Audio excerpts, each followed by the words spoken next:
ஆதியாகமம் 4ஆம் அதிகாரம். ஆதாம் தன் மனைவியாகிய ஏவாளை அறிந்தான்.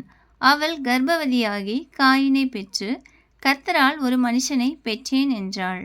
பின்பு அவனுடைய சகோதரனாகிய ஆபேலை பெற்றாள். ஆபேல் ஆடுகளை மேய்க்கிறவன் ஆனான். காயின் நிலத்தை பயிரிடுகிறவன் ஆனான். சில நாள் சென்ற பின்பு காயின் நிலத்தின் கனிகளை கர்த்தருக்கு காணிக்கையாக கொண்டு வந்தான். ஆபேலும் தன் மந்தையின் தலையீற்றுகளில் அவைகளில் கொழுமையானவைகளில் சிலவற்றை கொண்டு வந்தான். ஆபேலையும் அவன் காணிக்கையையும் கர்த்தர் அங்கீகரித்தார். காயினையும் அவன் காணிக்கையையும் கர்த்தர் அங்கீகரிக்கவில்லை.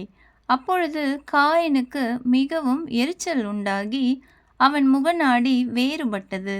அப்பொழுது கர்த்தர் காயினை நோக்கி, உனக்கு ஏன் எரிச்சல் உண்டாயிற்று? உன் முகநாடி ஏன் வேறுபட்டது? நீ நன்மை செய்தால் மேன்மை இல்லையோ?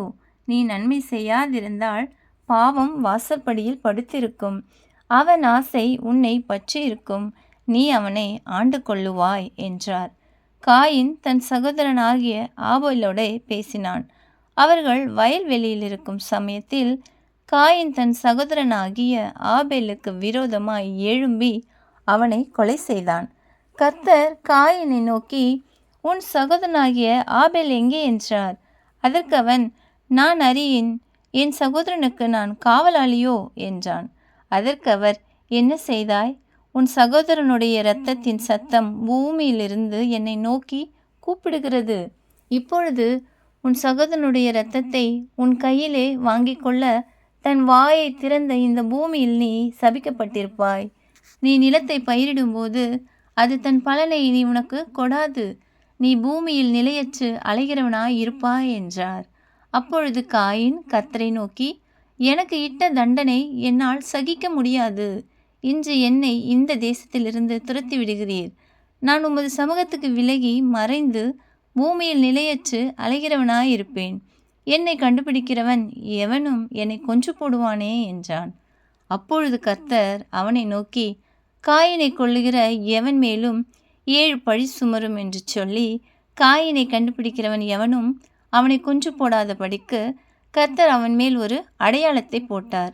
அப்படியே காயின் கர்த்தருடைய சந்நிதியை விட்டு புறப்பட்டு ஏதேனுக்கு கிழக்கான நோத் என்னும் தேசத்தில் குடியிருந்தான். காயின் தன் மனைவியை அறிந்தான். அவள் கர்ப்பவதியாகி யோனேக்கை பெற்றாள். அப்பொழுது அவன் ஒரு பட்டணத்தை கட்டி அந்த பட்டணத்துக்கு தன் குமாரனாகிய ஏனோக்குடைய பேரை இட்டான். ஏனோக்குக்கு ஈராத் பிறந்தான். ஈராத் மெகியவேலை பெற்றான். மெகியவேல் மெத்துசலாவை பெற்றான்.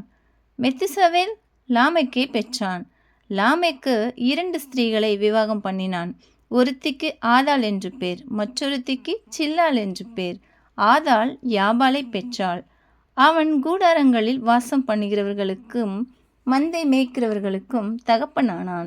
அவன் சகோதரனுடைய பேர் யூபால். அவன் கிண்ணரக்காரர் நாகசுரக்காரர் யாவருக்கும் தகப்பனானான். சில்லாள் தூபால் காயினை பெற்றாள். அவன் பித்தளை இரும்பு முதலியவற்றின் தொழிலாளர் யாவருக்கும் ஆசாரியனானான். தூபால் காயினுடைய சகோதரி நாமாள். லாமேக்கு தன் மனைவிகளை பார்த்து, ஆதாளே சில்லாளே, நான் சொல்வதை கேளுங்கள். லாமேக்கின் மனைவிகளே, என் சத்தத்துக்கு செவி கொடுங்கள். எனக்கு காயம் உண்டாக ஒரு மனுஷனை கொன்றேன். எனக்கு தழும்புண்டாக ஒரு வாலிபனை கொலை செய்தேன். காயினுக்காக 7 பழி சுமருமானால் லாமேக்குக்காக 77 பழி சுமரும் என்றான். பின்னும் ஆதாம் தன் மனைவியை அறிந்தான். அவள் ஒரு குமாரனை பெற்று, காயின் கொலை செய்த ஆபேலுக்கு பதிலாக தேவன் எனக்கு வேறொரு புத்திரனை கொடுத்தார் என்று சொல்லி அவனுக்கு சேத் என்று பெயரிட்டாள். சேத்துக்கு ஒரு குமாரன் பிறந்தான்.